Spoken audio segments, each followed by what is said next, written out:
ऐ सरजमीन हिंदुस्तान, तेरे उन जानिसारों, जांबाजों, शहीदों और मुहाफिजों को सलाम है, सलाम है, सलाम है। भारत माता की, भारत माता की, भारत माता की।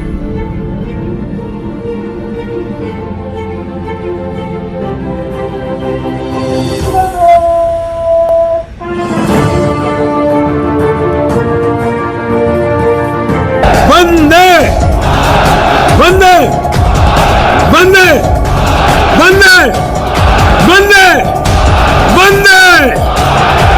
कारगिल विजय दिवस केवल एक दिन नहीं है, बल्कि इस देश के सैनिकों के पराक्रम और शौर्य का यह विजयोत्सव है।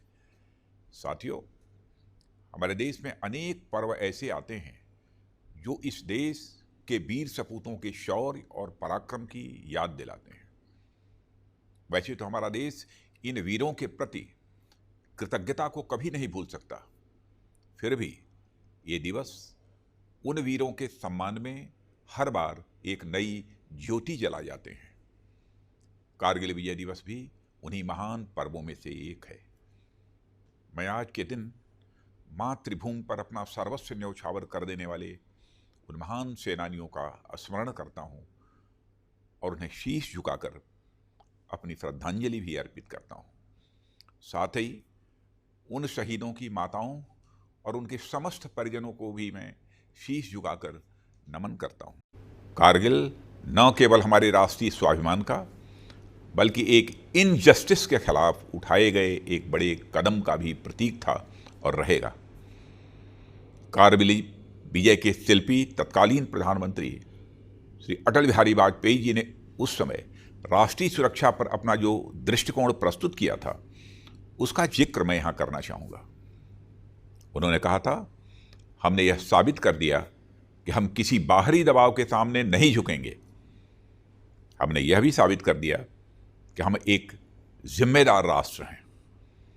राष्ट्रीय सुरक्षा के दायरे में हम जो कुछ भी करते हैं वह हमेशा आत्मरक्षा के लिए करते हैं, आक्रमण के लिए नहीं। और अगर दुश्मन देश में कभी हमारे ऊपर आक्रमण किया तो हमने यह भी साबित कर दिया कि कारगिल की तरह हम उसे मुंहतोड़ जवाब भी देंगे। यह सेंटिमेंट जैसा 21 साल पहले था, वैसा ही आज भी है। हम शांति चाहने वाले देश हैं, पर किसी संकट के समय अपनी राष्ट्रीय एकता और संप्रभुता के लिए बड़े से बड़ा कदम उठाने के लिए भी हम हमेशा तैयार हैं।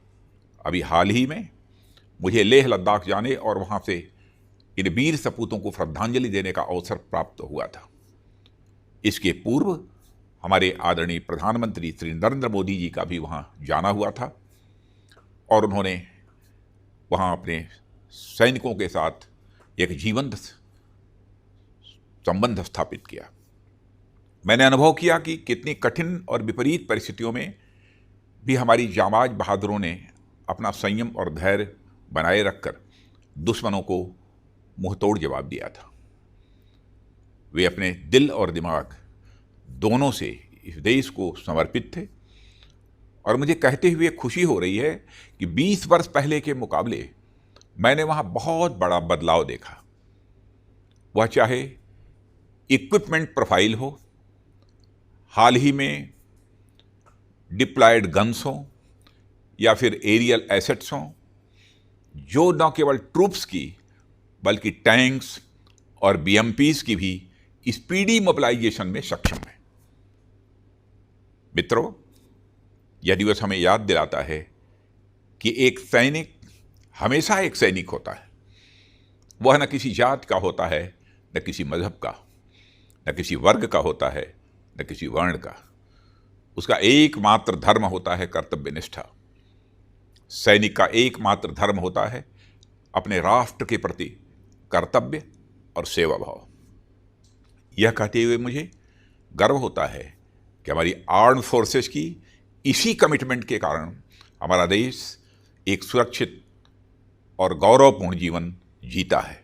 आज हम देशवासियों को अपने सैनिकों की इसी निष्ठा और कर्तव्य भाव का अनुकरण करने की जरूरत है।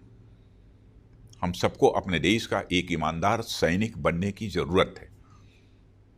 देश की सीमा पर रहकर देश की सेवा करना एक सैनिक का धर्म तो है ही, साथ ही देश के अंदर रहकर भी देश के प्रति अपने कर्तव्यों का ईमानदारी से निर्वाह करना भी एक सैनिक धर्म ही है।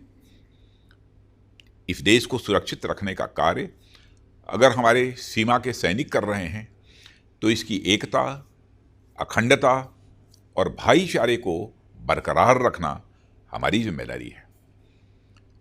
हमारे देश में हमेशा अमन चैन बना रहे, आपसी सौहार्द बना रहे और हम लगातार विकास के पथ पर उन्मुख रहें। मैं समझता हूं हमारे वीर बहादुर जवानों के लिए यह सबसे बड़ी श्रद्धांजलि होगी।